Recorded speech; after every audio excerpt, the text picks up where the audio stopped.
Salut les amis, j'espère que vous allez bien. Jour J-2, ouais. On lâche rien du tout, rien du tout. Alors, je vous présenterai le programme pour le 5 décembre, à la fin de cette vidéo. Mais par contre, en attendant, je voudrais que vous patientez jusqu'à la fin, ça va pas durer très longtemps. Je voudrais vous présenter un excellent, en tout point, hein, tout point de vue, hein, un excellent reportage de BFM TV. Ouais, si. Non mais rassurez-vous, bien sûr qu'il y a un loup. C'est un reportage qui s'intitule « Les derniers privilèges de la République ». Alors, sous couvert de nous présenter des faits qui sont censés faire réagir les gens, hein, la preuve, ça fonctionne puisque nous, on réagit. En fait, insidieusement, il nous présente bien d'autres éléments, quoi. C'est de la pure communication émotionnelle, mais c'est d'une efficacité redoutable. On a voulu faire cette vidéo pour deux raisons. Déjà pour dénoncer cette odieuse manipulation qui vise encore une fois à favoriser le gouvernement actuel. Et la deuxième chose, nous on est persuadés qu'on peut tirer avantage de ce travail de journalisme et en fait en extraire les passages à retenir. Allez, c'est parti.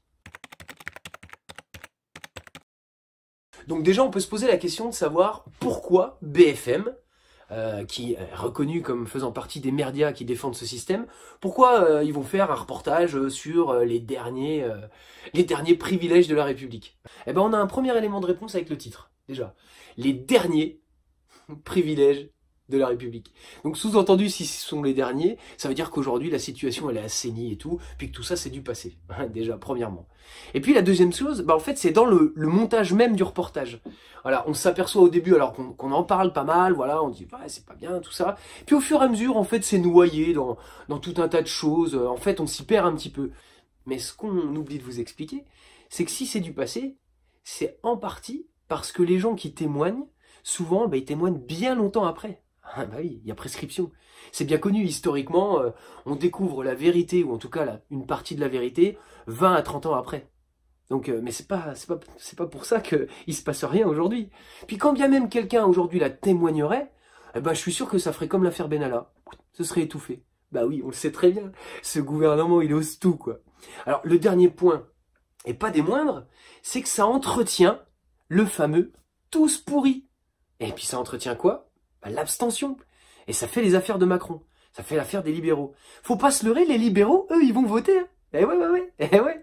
Alors, ce qui se passe, en fait, ce qu'on comprend, c'est que finalement, quelqu'un qui voudrait faire changer les choses, il va dire, moi, aux prochaines élections, je reste chez moi. Et puis celui qui se dit, moi, ce système-là, il va bien, il va voter. Eh ouais. Alors, les libéraux vont voter. Et puis ensuite, on va quand même laisser quelques miettes à des électeurs un peu énervés. Ouais, on va envoyer un signal fort au gouvernement. Ouais, moi, je vais aller voter Le Pen. Ouais, allez-y, les gars. Ouais. Et puis après, qu'est-ce qui se passe? Voilà, non, mais attendez, on va quand même pas voter Le Pen, non? Vous voulez qu'il arrive au pouvoir? Hop! Et les libéraux retirent les marrons du feu, en l'occurrence Macron. C'est un jeu très dangereux, mais on voit bien que ce gouvernement, de toute façon, ils sont prêts à tout risquer. De toute façon, s'ils aimaient la France plus que le pouvoir, ça se saurait, quoi. Donc nous, en fait, on va quand même s'arrêter sur quelques points bien précis, parce que ce qui est intéressant, c'est quand on sort tout ça de son contexte, en fait, la manipulation, elle fonctionne plus. Voilà. Alors, premier point, les préfets. Donc les préfets, sur 247 membres du corps préfectoral, la moitié est sans affectation. Vous savez comment on appelle ça? Des préfets hors cadre. Ouais. Alors regardez plutôt l'extrait de quelques secondes. Sur les 247 membres du corps préfectoral, la moitié est sans affectation territoriale. Difficile d'en savoir plus. Au ministère de l'Intérieur, c'est silence radio.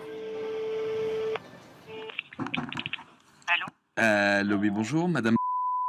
Oui, bonjour, monsieur. On aimerait savoir s'il était possible de récupérer la liste des préfets hors cadre avec leurs fonctions. Écoutez, il n'y a pas de liste communiquée par le ministère de l'Intérieur des préfets hors cadre. Préfet, c'est une fonction publique, donc on a le droit de savoir ce que fait un préfet. Oui, mais d'accord. Enfin, nous ne vous donnerons pas de liste de préfets hors cadre et je pense qu'il faut chercher au-delà. Voilà ce qu'on apprend. Alors nous, on l'a appris aussi. En fait, y a les préfets qui sont nommés par le président. Voilà. Et puis en fait, ils n'ont pas spécialement de compétences. Il n'y a pas d'exigence de compétences pour choisir un préfet. Alors on le savait déjà. Hein. Oui, le préfet l'allemand, on voit bien qu'il n'a pas de compétences. Ah si, oui, malheureusement pour nous, il a une compétence, c'est de crever les yeux. Voilà. Le préfet, une fois nommé, il touche un salaire à vie et une retraite minimum de 4 500 € net par mois. Donc en gros, quand un président, il a un copain qui sait pas trop quoi faire, qui a pas de boulot, il lui dit bah tiens, bah viens, je vais te nommer préfet, tu vas voir, la place elle est chaude et tout, nickel quoi. Alors vous l'aurez pas, hein. Macron il a déjà nommé des préfets. Bah oui, parce que nommer des préfets c'est un truc de président. Regardez. Et c'est à l'Élysée que se trouve l'origine du problème. Ici, les présidents de la République ont pris l'habitude de nommer régulièrement de nouveaux préfets hors cadre. Cela afin de recaser des fidèles.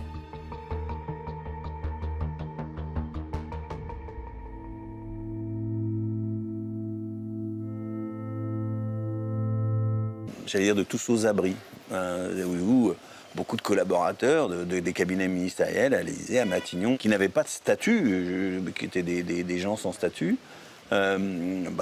cherchaient à avoir des assurances ou à des garanties ou des protections pour pouvoir continuer leur vie administrative ou politique. Pour le mettre à l'abri, François Mitterrand lui propose une solution, devenir préfet hors cadre.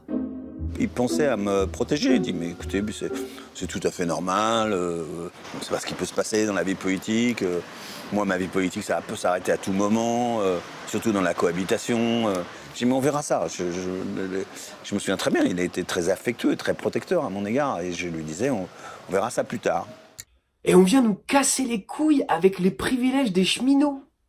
Jamais, vous entendez les amis, hein, jamais depuis plus de 10 ans qu'on fait des statistiques sur la rémunération des ministres ou de leurs collaborateurs, on a vu de telles augmentations depuis l'arrivée de Macron. Voilà. Regardez l'extrait. Le ministre du Travail, 545 divisé par 10. René Dosière cherche à connaître le salaire moyen mensuel de chacun des 10 conseillers de la ministre.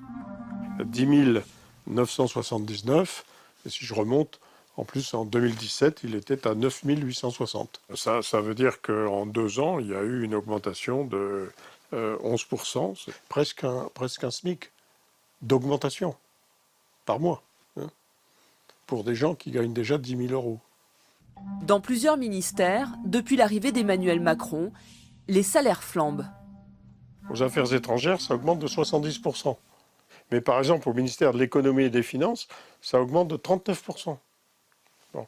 Et au ministère, au secrétariat d'État, aux armées, ça augmente de 71%. Vous aviez déjà vu ça? Non, jamais, c'était jamais arrivé. Le premier gouvernement d'Édouard Philippe est le gouvernement où les rémunérations ont été le plus fortes depuis 10-12 ans que ces statistiques existent. Et ces connards viennent nous expliquer qu'il va falloir bosser plus longtemps et qu'il va falloir baisser le niveau de retraite, sinon le système il est pas tenable. Eh, les études elles sont passées, hein, les chiffres on les a. Hein.